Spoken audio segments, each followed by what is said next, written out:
I do a lot of events in any given year, whether it's keynotes, half-day workshops, full-day seminars, and often I get asked the same questions over and over. I do not mind that. It's a different audience, but it identifies for me that there's a need, that there's a missing piece of information out there that a lot of people are interested in. And one of those pieces of information is how to be a good ally. Well, every now and then, one of you amazing people, one of my social media followers, helps me to determine what I'm going to do a video on.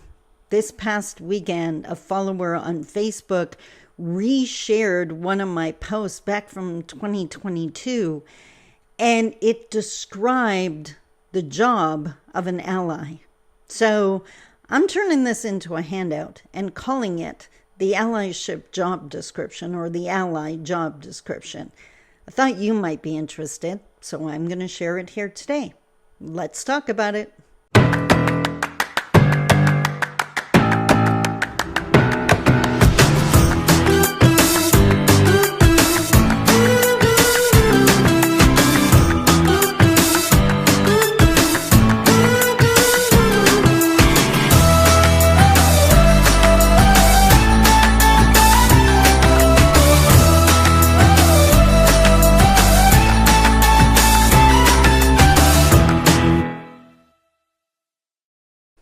Bonjour, Mishko Paganon Quain edition Mang Dodem.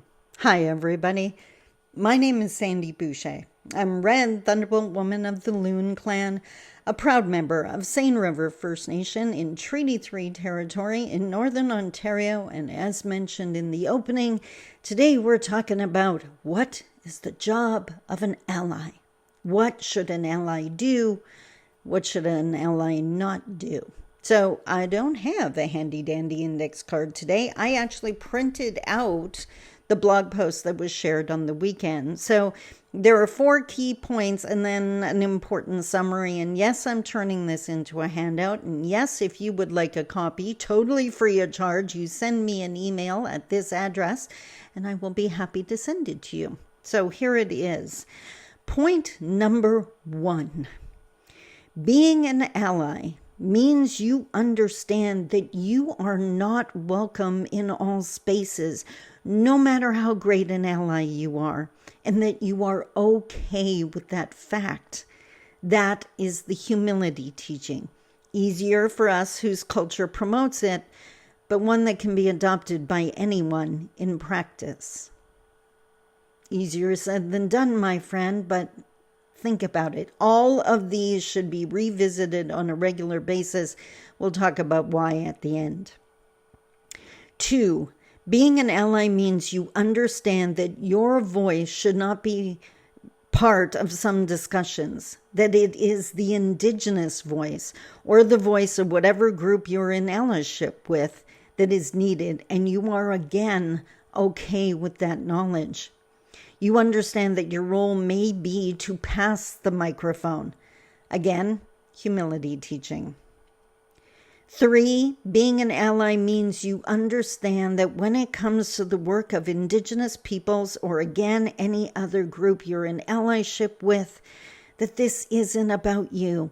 And the second that it becomes about you and your feelings, the second it becomes about you feeling included or about your rights to speak up or your right to be part of something, you are no longer standing in allyship.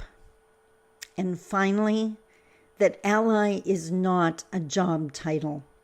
It is not a descriptor of who you are. It is best thought of as a verb rather than a noun, meaning you are an ally in the moment when you are doing something, even if in that moment what you are doing is standing or sitting in silence, holding space for other voices to be heard.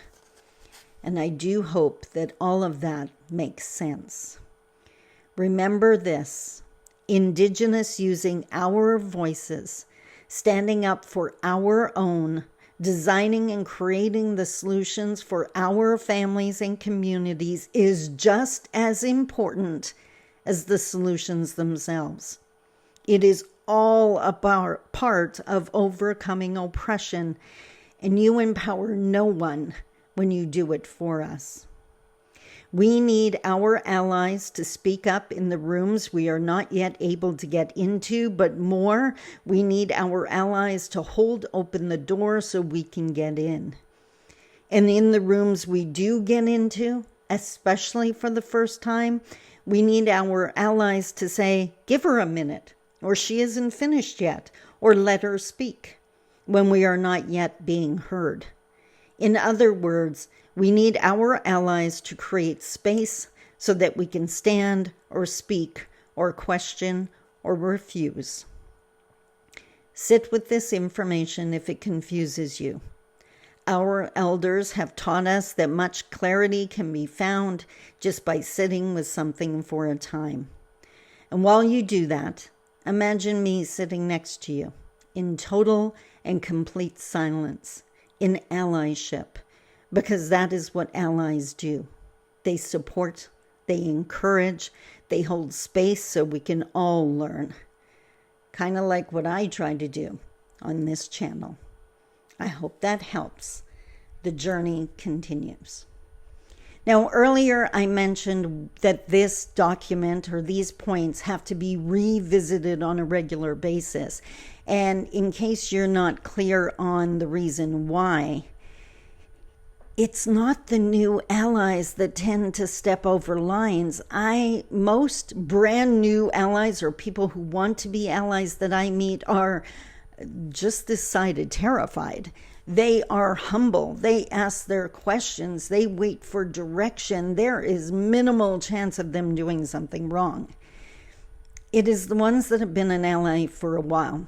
Those that have received information are now moving over to ego, and they forget to pass the microphone. They start teaching for us instead of inviting us or introducing us. They overstep the line. They no longer hold space. They take it up, and they're the ones that get upset when they're not included or when they're told it is not their voice that matters. That is not a shot to them. That is literally allyship. So I hope that made sense. Again, if you would like the handy dandy handout, then please send me an email. It's off with my graphic designer right now, but as soon as I have it, I will send it out to you. I hope that made sense. I can't wait to see the comments. Was this helpful? I hope so. Until tomorrow, I love you. Take care. Bye-bye.